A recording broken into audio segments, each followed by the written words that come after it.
আসসালামু আলাইকুম। কুকিং 24 আওয়ারে আপনাদের স্বাগতম। আজকে আপনাদের সাথে শেয়ার করতে চলেছি একটা ডিম আর একটা বেগুন দিয়ে বেগুনের খাকনি রেসিপি। আশা করি এই রেসিপিটা আপনাদের অনেক ভালো লাগবে। তো গাইস, চলুন দেরি না করে চলে যাই রেসিপির মূল পর্বে। রেসিপিটা বানানোর জন্য আমি নিয়েছি এখানে একটা বেগুন। এখন বেগুনটাকে একটা কাঠির সাহায্যে কয়েকটা ছিদ্র করে নেব।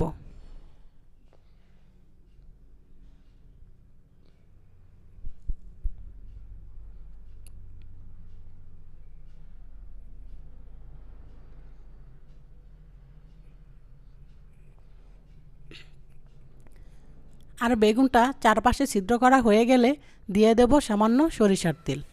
তেলটা দিয়ে ভালোভাবে বেগুনটাকে মাখিয়ে নেব। আর মাখানো শেষ হয়ে গেলে চুলাতে দিয়ে বেগুনটাকে আমি ভালোভাবে পুড়িয়ে নেব।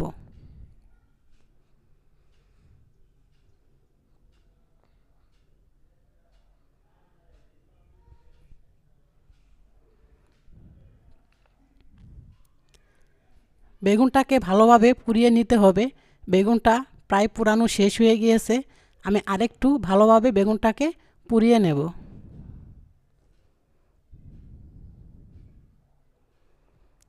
আর এভাবে বেগুন পুড়িয়ে এই রেসিপিটা বানালে খেতে অনেকটাই সুস্বাদু হয়।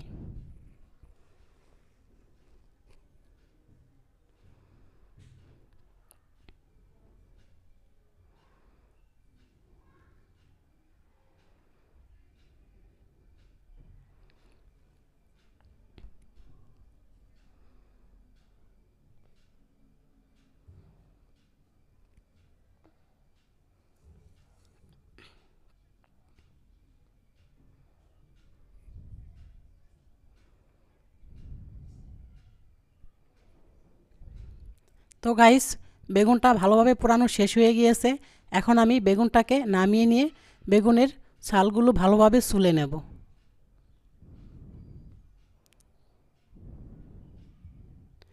বেগুনটাকে অবশ্যই হালকা ঠান্ডা করে নিয়েছিলাম, তবুও গরম। আস্তে আস্তে বেগুনের ছালগুলো আমি ছুলিয়ে নিচ্ছি।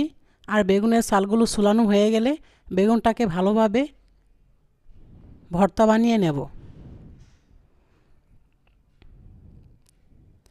আর এখানে বেগুনের ভর্তা বানানোর জন্য নিয়েছি আমি অল্প করে শুকনো মরিচ আর দিয়ে দেব স্বাদমতো লবণ। তারপর মরিচটাকে ভালোভাবে মাখিয়ে নেওয়ার জন্য দিয়ে দেব সামান্য সরিষার তেল। তেলটা দিয়ে মরিচগুলোকে ভালোভাবে মাখিয়ে নেব। মরিচটা ভালোভাবে মাখানো হয়ে গেলে আমি এখন দিয়ে দেব বেগুন। বেগুনটা দিয়ে মরিচের সাথে ভালোভাবে মাখিয়ে নেব।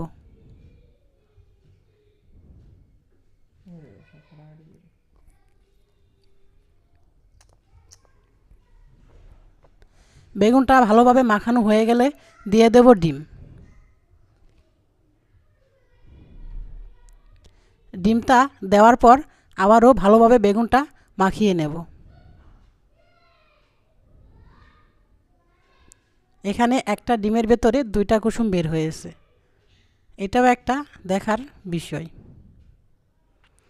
তো এখন বেগুনটা ভালোভাবে মাখিয়ে নিয়ে চলে যাব আবারও রান্না করার জন্য।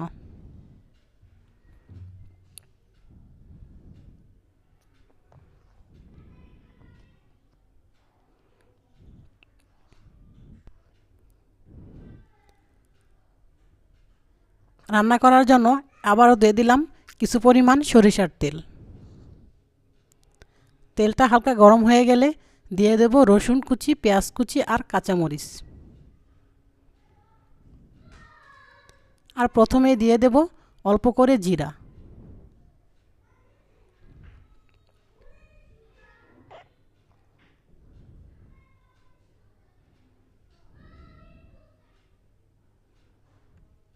জিরাটা হালকা লাল লাল করে ভাজা হয়ে গেলে এখন সবগুলো দিয়ে দেব।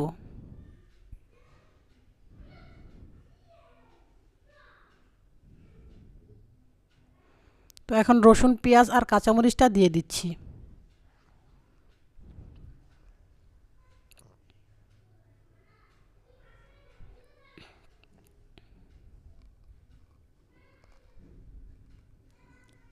সবগুলো একসাথে ভালোভাবে ভেজে নেব।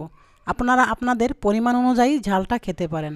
চাইলে আপনারা আরও বেশি করে কাঁচামরিচ বা শুকনা মরিচ ইউজ করতে পারেন। তো আমার সবগুলো প্রায় ভাজা হয়ে গেছে। এখন আমি দিয়ে দেব সে ভর্তা করে রাখা বেগুন।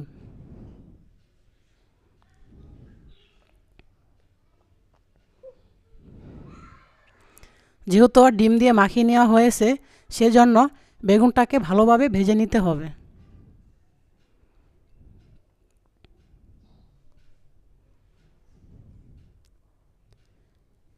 আমি অনেকক্ষণ ধরেই বারবার নেড়েচেড়ে বেগুনটাকে ভালোভাবে ভেজে নেব।